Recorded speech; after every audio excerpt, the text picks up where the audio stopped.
Great catching up with my next guest, Funky Ben Askren, here on the program. Ben, how are you? Listen, I am having a great day. Bitcoin finally broke 20,000. I've been waiting years for this. All the losers and the haters, they can't handle it, and it didn't just like step over that line. It killed that line. We're getting damn near 21,000 right now. So it's been an outstanding day. And then the other thing was, sorry, I'm turning my other light on. It's all good. Got to get good lighting in here. Yes, boom, look at that. Okay. So the other thing, oh my gosh, I look so much better looking. I'm on my wrestling podcast this morning, and I said, let's talk about the college wrestling season, because this is going to happen.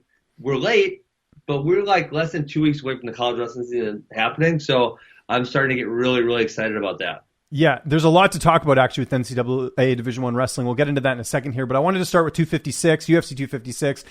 Chase Hooper, someone I know you got to train with, getting that submission win late in the fight. What'd you think of that? Yeah, it was it was good. He really stuck with it. I think obviously he's really young. He is going to, he's going to need to make evolutions in his game, and he knows that, right? And that's why, everyone's kind of treating this. I feel like they're treating it like he's a finished product, but he's 21, right? He's super young. He's going to get better. He's going to make improvements.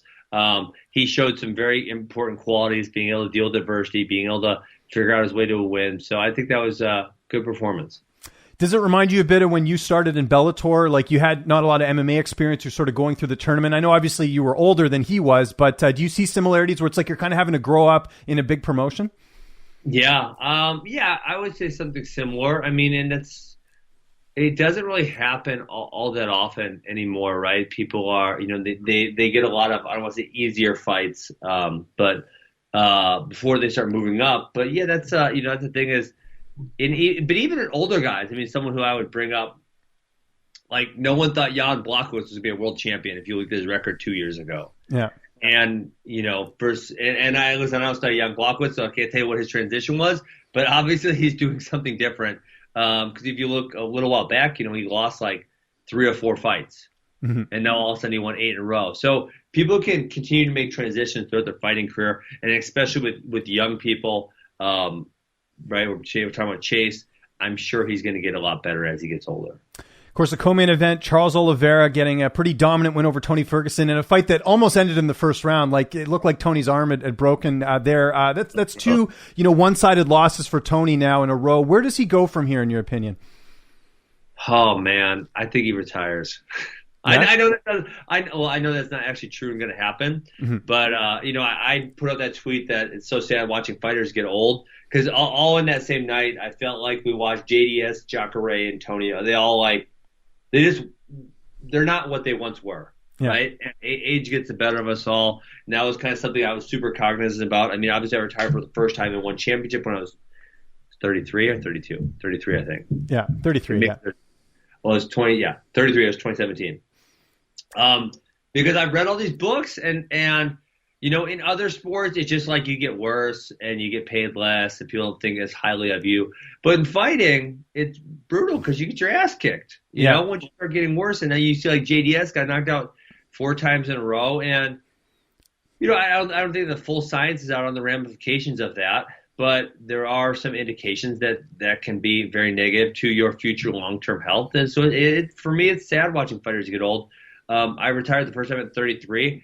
If I had the opportunity earlier to fight in the UFC, I probably never would have came back, but I got the opportunity that I had been waiting for. So I came back despite the fact that it wasn't when I wanted to. And then again, I made another exit out of the sport because I didn't want to be one of these guys who, if you look at some of these guys' records, I took 2 losses, but some of these guys take like 5, 6, 7, 8 before they retire. And to me, it's just like, find something else to do. You obviously figured out how to make yourself a very high-level fighter. Take some of those skills, put them on another part of your life, and figure out how to make yourself good at something else. I agree. Yeah, we'll have to see what they decide to do, or what Tony decides to do as well, because obviously there's that side of it too. What does he want to do? He's still under contract, so we'll see sort of what happens there. With Oliveira, though, I mean, this is a huge win. I think this puts him in the title conversation, but here's the problem, Ben. I mean, I can't imagine a scenario where, let's say Conor McGregor beats Dustin Poirier, where you're doing McGregor and Charles Oliveira. I just don't see that fight ever happening. What do you think they do? Because he's not a marketable guy, but obviously he's winning all these fights. Oliveira, but he can become, I mean... But as your buddy Front Row Brian pointed out, I mean, he doesn't speak a lot of English, right? So that makes it sort of it's not really enticing for like a casual fan to watch Charles Oliveira fight. Yeah, he needs to figure out English, and that would help a lot. But I think he won 8 fights in a row. He killed Tony Ferguson, which hasn't happened. I don't know if anyone's ever killed Tony Ferguson like that. I think you have to put him in the title shot. I think it's easy. I think you go McGregor, Poirier, you put that against Oliveira, and then you do, either Gaethje next, or maybe you do Gaethje Chandler or Hooker Chandler, or some mix of that. You could put those together and give them the shot after that. Of course, the main event was a real treat. I mean, I don't think a lot of people expected it to turn out to what it was. It was just an all-out war. Brandon Moreno, Deiveson Figueiredo ends up as a majority draw. How did you score the main event? I scored a draw. So I called that. I thought it was 3 rounds, Figueiredo, 2 rounds, and then you have the point deduction. So that was how I called it also. I was really impressed. I guess I was more impressed with Figueiredo, and because without the point deduction, he did win. But I was impressed how Moreno stuck around, and he was very opportunistic when Figueiredo would relax. He was throwing some really great combinations, and he was obviously really, really tough. So I did not know who did. I don't even know how to say it. Figueiredo. I didn't know who. Figueiredo. I think I butcher it too. Yeah. Did you know who he was a year ago? I did, but I mean, it's my job to cover the sport, right? But I think to the average fan, they might have not known as much about him. Yeah, so I think he can become a star within the next year or so. I'm really impressed with him. See, okay, well, I'm curious. You used that star word. So, because I think if you're a star, you got to be sort of the total package. Like, you got to be a good self-promoter, you got to be a good fighter, and you got to create some buzz on social media. I don't really think he has that. I think he's a great fighter. I think he's got that part covered, but, doesn't speak English again. And I'm not trying to hate on these guys, by the way. I'm just sort of looking at this from like a casual fan perspective. Like, I don't know if my dad ever texted me on the weekend and said, hey, I watched that fight, because like, I don't even think my dad knows who that is. That's the gauge of a casual fan for me. Yeah. So I would say he's not going to be a Conor McGregor, but, could he be a top 10 guy in the promotion? I think that's the case. His fighting style, he hits really hard for that weight class. He has a lot of finishes. He does there's something about he likes the flashy clothes or the streak in his hair. There's something that's a little bit different that I definitely think could catch on if he can keep winning. Yeah, no, I agree with that. Do you think they should do the rematch and capitalize on this, or do you insert Cody Garbrandt in there? I'd probably do a rematch. Yeah. It was fight of the year. You could promote it.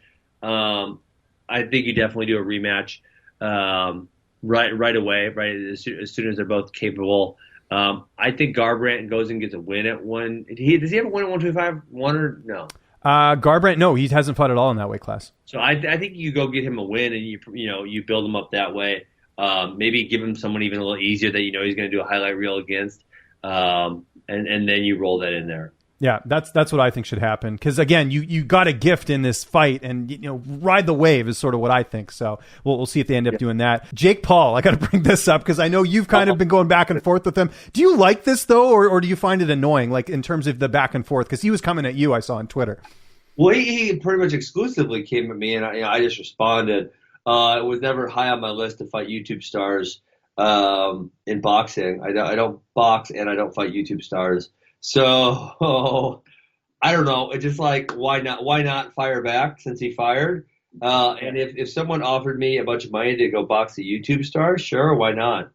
A bunch of people were acting like this is degrading in some way, shape, or form, and I don't understand that sentiment whatsoever. It was when I was in high school, I don't know about you, but we had a pair of boxing gloves in my basement, and not every Friday, but some Fridays. We'd have a bunch of people over, and hey, you versus you. Throw some boxing gloves on, and let's try to punch each other a whole bunch of times. I did that shit for free. So if someone wants maybe a whole bunch of money to go beat up a YouTube star, I'm in. It sounds like a fun time to me. See, in Canada, I played hockey, so we used to do it with hockey gloves. Oh, you guys definitely fought, didn't you? Yeah, 100%. Yeah, we used to get the hockey gloves out, and we would go brawl either after a game or during practice or something. That was the thing to do. So because we're a little bit different up here. You get it for free. Yeah, exactly. There you go. Yes. So I'm with you there. But this whole thing about him trying to fight McGregor, have you seen the videos of him, the $50 million and all this stuff? Do you think it's obviously he's trying to get his name out there, but do you think this is something he actually wants? I probably, because he's going to get paid a whole bunch of money. I mean, McGregor would kill him, obviously. But that's kind of what he's in, right? Isn't? I mean, I think that's like I'm not a huge Paul brothers fan, but I think like that's their thing is like they do this shocking, stupid stuff, right? Yeah. Okay. And did you see the video yesterday of Jake Paul throwing garbage at Dylan Dennis in his truck? Did you see this? So dumb. So dumb. You didn't like it? I thought it was pretty funny. I did see a video of AJ Argazam beating up Jake Paul, and I think it was like one of those shock videos. Hey, watch me get my ass kicked by a fighter. But I mean, you can hardly call AJ Argazam a professional fighter. I mean, the guy's like 1-2 or something. He's terrible. Right. Okay. Well, fair. He's actually a free agent now. I don't know what's going to happen with him. Is he 1-2 for real? He is. Yeah, I was at one of his fights that he lost. Really is. Yeah. See, he's barely a pro fighter. Okay. Fair enough. Do you think that Jake, gets either of those fights, whether it's, well, you said McGregor, obviously, I don't think that'll end up happening, sure. but Dylan Dennis, I don't think the Dennis fight's going to happen, because if you're Scott Coker, why would you let him fight it unless it's under your promotion? Because he could get embarrassed. It would not. That's what I mean. I don't think it would work out very well there. And then just last thing on YouTube stars, obviously don't want to spend too much time on this, but Logan Paul and Floyd Mayweather, what was your reaction to seeing that? It's so dumb. I mean, what is the point? That one, it's like you're talking about the best pound for pound boxer in the world, or what was, right? Versus a YouTube star. I don't understand. Like, for me, that doesn't give me. I don't have any interest in that. You can sell them boxing versus a basketball player, or maybe they say, well, Ben Askren, he's only a wrestler, he doesn't have much stand up, or Dylan Dennis, jiu-jitsu, no stand-up, whatever, right? But when you put them against these really high-level strikers, it's just, are we just seeing how fast they're going to get knocked out? Like, I just don't understand what the point is. Yeah, I think it's just to get their name in the news and whatever. I mean, it looks like it is going to happen. They've already put out the pay-per-view price points and stuff. I mean, Logan Paul is a lot bigger than Mayweather, right? I think that's part of the reason where there's some interest. He's not going to touch it. No, I know. I agree. You're talking about the best defensive boxer ever, one of the best, right? If Mayweather doesn't want to be hit, he's not going to be hit. Now, Mayweather's probably going to let the guy hit him a couple times to make it interesting, carry the fight. And if you're Mayweather, it's like you get to go get a whole bunch of money, I'm sure, for like letting a guy try to hit you who's never going to touch you. I mean, obviously, why wouldn't you do it? All right, let's get to some good stuff here. NCAA Division I wrestlers, but they've been in the news lately. You actually, we talked about this on Saturday. Aljamain Sterling and Bravo Young. So this is confirmed, correct? Because I was kind of looking at it, and I know there were some rumors. What's the latest on that fight? That wrestling match, I should say. It's happening next Tuesday. What? Yeah, I think it's next week. I think 6 days away. Next Tuesday. Yeah, it's gonna be cool. So they're doing wrestling and jiu-jitsu. Aljo was a very good Division II wrestler. I don't know how good he still is. I guess we'll see. Was this surprising though for you, because Aljo has this title shot with Piotr Jan? They're still figuring out the date, but there's a chance he get injured potentially. Is that something? No, you don't one think gets injured wrestling. Come on. Well, no, but I mean, you were talking about jiu-jitsu as well. Like Cub Swanson hurt himself last year in Quintet, right? I mean, that's one of those things where it's like something you almost can't even consider. Okay. Right? I mean, how many You know days better than me, so yeah, I'll take your advice. How many days of my life have I wrestled? I mean, 10,000? Like, how many times have I been hurt? One or two? Mm-hmm. Or a couple? Like, I don't know. You almost can't even consider those things when you're making decisions. You can't live your life in a bubble. No, I'm with you there. Do you think this will start more of a trend of maybe more UFC fighters or whoever, just, to keep active, maybe getting these sort of super fights here?